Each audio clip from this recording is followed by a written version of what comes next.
everyone. First, I want to say Happy New Year.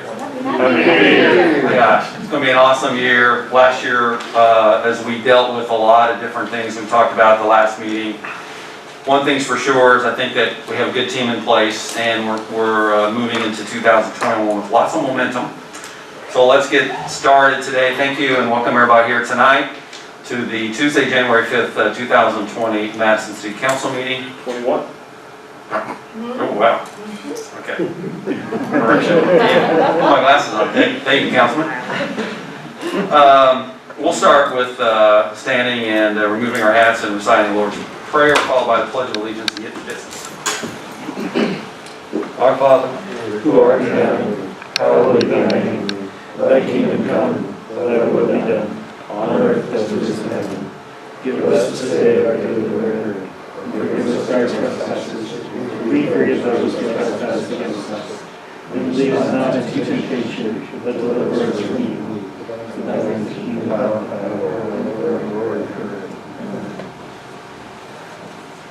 pledge allegiance To the flag of the United States of America, and to the republic for which it stands, one nation, under God, indivisible, with liberty and justice for all.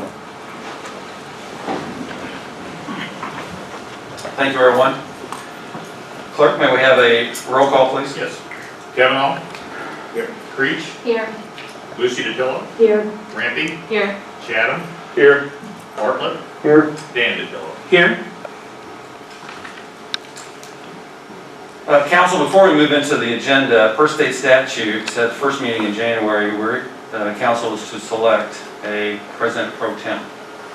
I turn over now to council to make a nomination and select that person.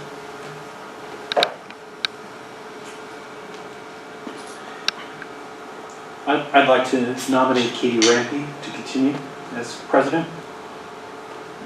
I'll second. Okay. All in favor, please say aye. Aye. All opposed? Thank you.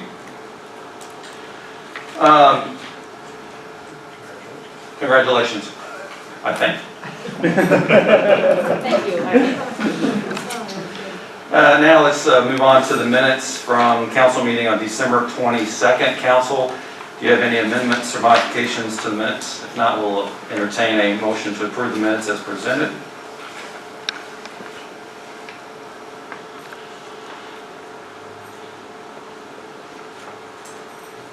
I move to approve the minutes from the last meeting as presented. I'll second. All in favor, please say aye. Aye. All opposed? Thank you.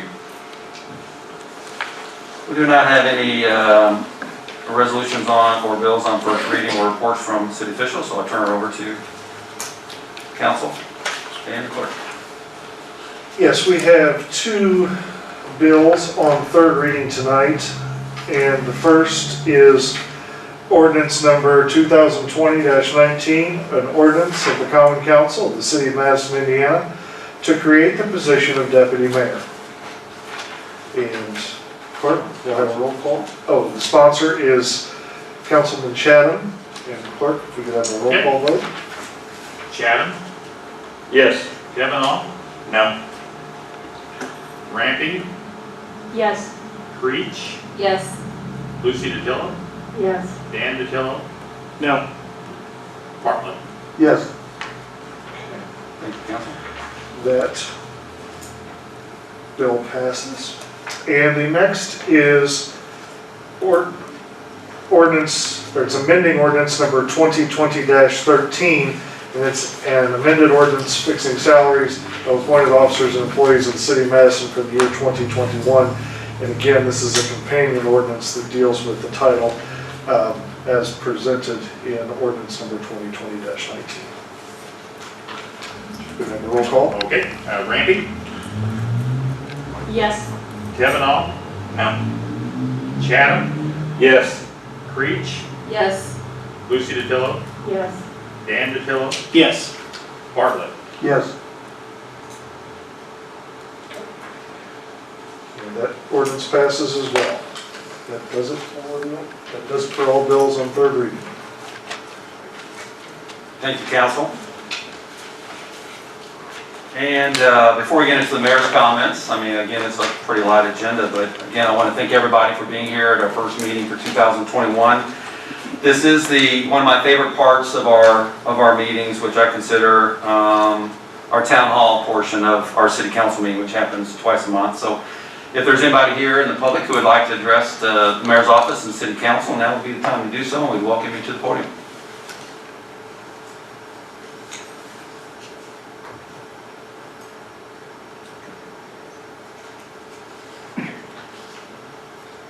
Thank you. This is also one of my favorite parts, is where I get to give you an update. And there's lots to update you on, but I promise not to keep you very long. First, let's talk about something we've talked about literally every meeting and we deal with every single day since March the 6th, and that is coronavirus and its impact on our community. It's had a devastating effect on our community. Right now, I believe we are over 2,200 cases and 37 or 38 deaths. Each one of those deaths is a loss to our community and definitely to the families and survivors. I did get some good news today, and that is from Jefferson County Health Department announcing that the first shipment of the Moderna COVID-19 vaccine will start in Jefferson County next Monday, January the 11th. So as you know, the Indiana State Department of Health has a mass vaccination program where they have phased in the vaccination strategy across the state. And so now our own health department will be able to receive those vaccines and distribute or vaccinate according to that plan. We're still waiting from the Department of Health to see what our status is after today. Every Wednesday, as you may know, the Indiana State Department of Health updates the dashboard with regards to the color code. We have been holding at orange for quite a while now because of a combination of composite factors, including our 7-day average positivity rate and number of positive cases per 100,000. I was hoping to know what our color code would be today to share that with you, whether or not we would remain orange or whether or not we would migrate to red like many of our neighboring counties have done. I don't have that information, but we'll be on the lookout for that as that website gets updated by tomorrow. The implication with regards to red has consequences to gathering sizes and sporting events in particular here. The economy is very much open despite the color code, but the precautions have to remain in effect with regards to the social distancing, the mask wearing, use of sanitizer, hand washing, and frankly, not coming to work or other public places when you're feeling ill. Relative to the city of Madison's response, we've done very well with regards to either those who have been exposed and in quarantine or a few cases of positive cases. We've done very, very well. And we continue to operate our free testing site here on Main Street.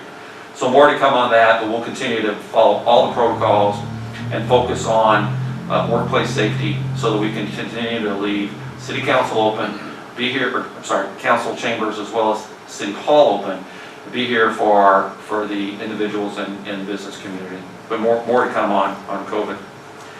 We talked at last meeting about, and we did adopt a capital improvement plan for the next 3 years that included studies for drainage, sidewalks, and being a little more sophisticated on how we use our dollars for street and pavement repairs. That's ongoing. We had a good redevelopment commission meeting today. Just one way to look at that is there's monies that come in through our general budget that we use for capital improvements, and then there's also funds that are raised through the TIF district, which are property taxes on commercial businesses, commercial property. And both of those generate a pool of funds for us to utilize. And so we're going through the same planning process now with our redevelopment commission and as well as our financial advisor for the redevelopment commission and TIF zone. We are already looking at approximately, $3.5 to $4 million worth of community-wide investment just to the redevelopment commission alone, not to mention the several millions of dollars of investment that we're doing with our road projects and monies to our general budget and our QCAP funds. On January the 26th, we will have a park board meeting, and at that park board meeting, we'll also be having a public hearing. And the purpose of that public hearing is to review and allow public input on proposed rate changes across a couple of our park assets, specifically Sunrise Golf Course. We've been working hard for about the last 5 months to provide some recommendations to the park board on how do we eliminate an approximate $300,000 annual deficit at Sunrise Golf Course. And we've provided, probably about 8 to 10 recommendations to the park board to consider. So that will be distilled down into basically rates for season member passes and per round of golf, for example, as well as I think campgrounds might be included in that too. So what we're trying to do is eradicate those deficits so that we can actually reinvest back into those park assets. But more importantly is have capital to invest in deferred maintenance across our entire park system. We have playgrounds that have outdated playground equipment, not ADA accessible, deteriorating basketball courts. It's a mixed bag of things across our entire community. And in my opinion, and the reason why this is so important, and I'm asking for the community's support on this, is that we do have a lot of deferred maintenance, and one way to attack that deferred maintenance is to better manage the resources that we do have. And that is why I think I mentioned in the last meeting, just by making some changes to the revenue and expense profile and better manage Sunrise Golf Course, we can produce $1.5 million of additional capital to invest across our entire park system, including Sunrise Golf Course, over the course of the next 5 years. And we can do that without raising a penny of taxes. So the comparable here is $1 of profit at Sunrise Golf Course, just $1, will produce $1.5 million of additional taxes over the course of the next 5 years to invest without a penny of increase in property taxes. That's what's at stake here, and I hope the community is going to support this, because we really do need to improve the way we're managing some of these park assets.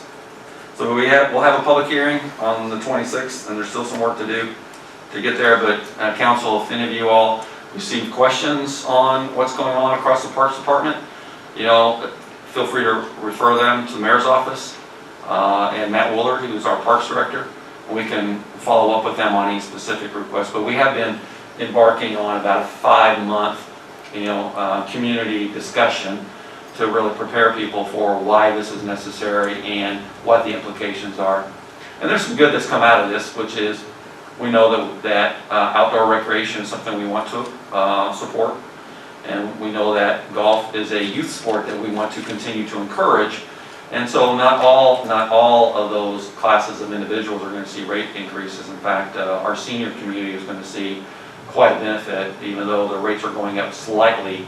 Their per round rate is extremely modest. And then we want to encourage our youth participation in golf, and so there's no change in the fee structure for the youth or how we partner with Hanover College or local school systems. But again, if anybody reaches out to you, feel free to direct them to us, or if you've got any questions, we're happy to share with you all of our projections and how we make the investment that we have more impactful across the entire community. I'll stop there and pause. I have one more thing to talk about with regards to some follow-up with NDOT, but I'll stop and see if the council or anybody has any questions. Yes, Dan? I just wanted to make a comment regarding the Christmas decorations throughout the city. I've had numerous calls, numerous compliments The city really loved them, especially around the fountain, and I want to say thank you for you and your staff. Thank you. Well, that, that brought a lot of people to our community. The businesses that I spoke with about their holiday season was all really favorable. And so what I'm most excited about that was the ideas and creativity and energy, that came from our Community Relations Director, Hannah, and then shared and executed by our street department and the entire staff in your all support, because from a budgeting perspective, we had to find the money to pay for that. But relative to the economic impact on the community, I think that it was a tremendous success. And it also demonstrated that there are other things that we can do to promote a quality of life, quality of place, and tourism in our community that is different than the approaches we've taken in the past. And so we want to do more of the things that have worked well and made an impact, and less of the things that, frankly, you can't measure very well. And just continue to strive to do better across communities. So thank you for that comment. Last comment for me on NDOT.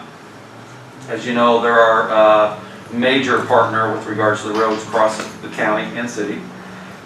And we have 4 pretty significant county highways that intersect or traverse through the city of Madison and bring people from Kentucky into Indiana, so it's a gateway as well.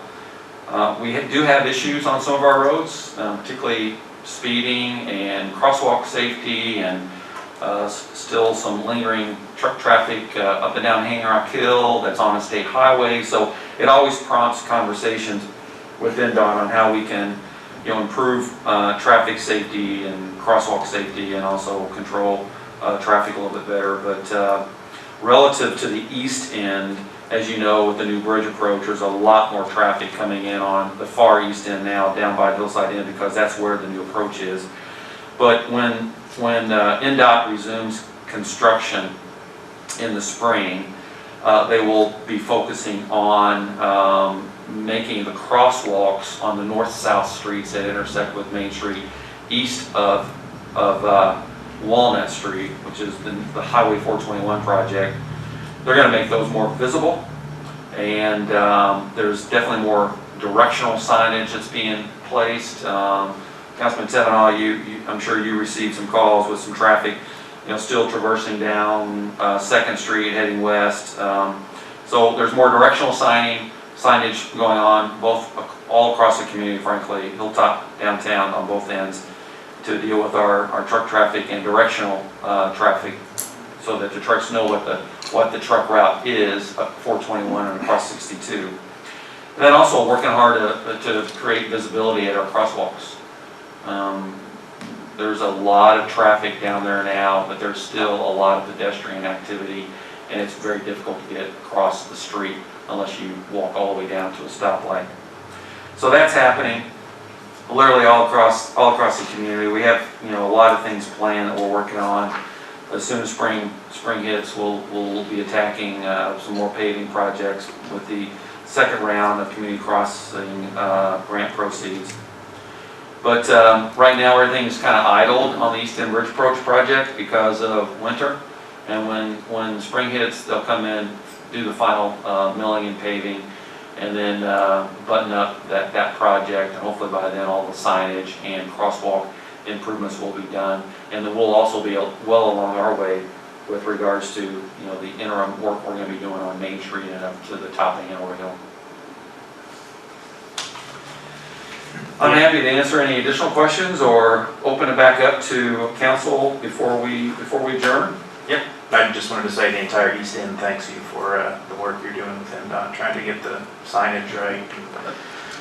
It's quieted down. We have a good relationship with NDOT, and particularly the Seymour district office. And I wish we had more home rule frankly, on county highways that traverse through the city limits, but we don't.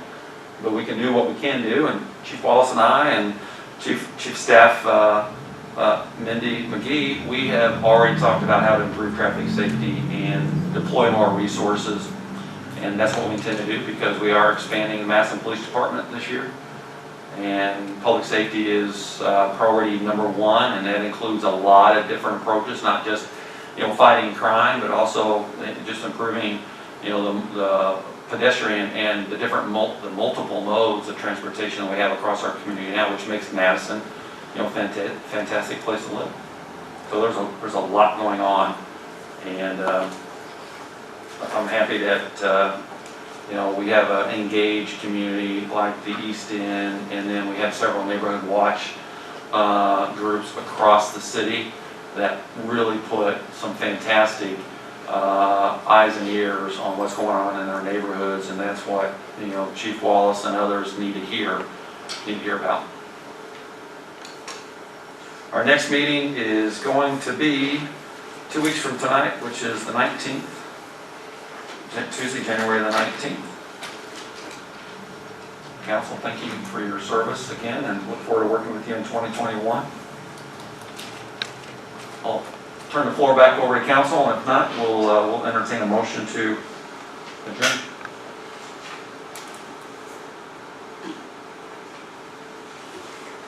I'll make a motion to adjourn. I'll second. All in favor, please say aye. Aye. All opposed? Thank you, council, and thank you, guests. I appreciate it. Thank you.